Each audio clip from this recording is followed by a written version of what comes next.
ngayong panahon ng pandemya, ito kailangan pa rin tayong mag-aral tungkol sa ating pananampalataya, di ba? So, magse-celebrate tayo ng tinatawag nating Chinese New Year this February 12. Mainam na malaman natin mga katanungan ng mga Katoliko ukol sa araw na yan. Ako nga pala si Father Winston Cabading, isang Dominikano, nagtuturo sa Faculty of Sacred Theology ng University of Santo Tomas. Ako din ay isang exorcist ng Archdiocese of Manila. FAQs, Father answers questions. Dapat po bang makiisa ang simbahan sa pagdiriwang ng Chinese New Year or Lunar New Year? Bakit namang hindi? Lalo na, marami tayong mga kapatid na Chinoy dito sa Pilipinas.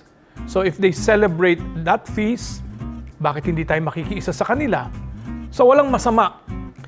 Pero, merong caveat. No? Caveat, ibig sabihin, may bagay tayong dapat nating tuunan pag tayo nakikiisa sa kanila. Ito ay walang halong dapat na cultic. When you talk about cultic, something related to a religion na hindi Kristyanesimo.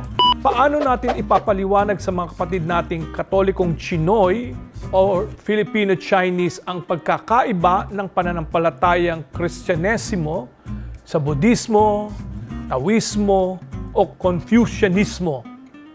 Where should they draw the line? Bilang mga Kristiyano, ang sentro ng ating pananampalataya ay ang Panginoong Hesukristo. Anything that would take us away from that, yun ang iiwasan natin. Pwede tayong makipiesta, pero hindi ibig sabihin na yung gagawin nila sa piyesta, kunyari sila ay mag-aalay ng mga incense sa kanilang mga Diyos. Yun, hindi natin gagawin yun. Kasi yun yung cultic dimension. Pero yung papakain nila sa atin, na kahit bilog yan, kulay-pula yan, okay lang yan. Kasi tayo, on our part, dissociated from that cultic belief. If we celebrate things that traditionally Chinese, and we are Catholics, hindi na natin iniisip yung Taoist, yung Buddhist, yung Confucianism dimension nun. Iniisip lang natin, piyesta ito, tapos.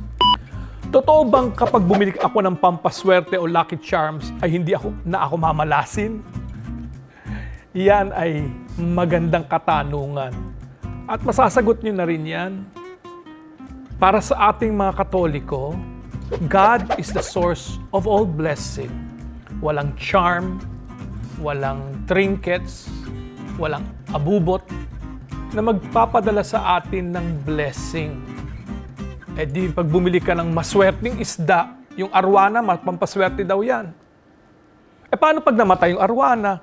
Mamalasing ka na. Minalas ka kasi ang laki na ng walang pera sa'yo dahil ang mahal-mahal nun. So, para sa atin, hindi natin kailangan yung mga pampaswerte. Solo Diyos, basta. God is enough.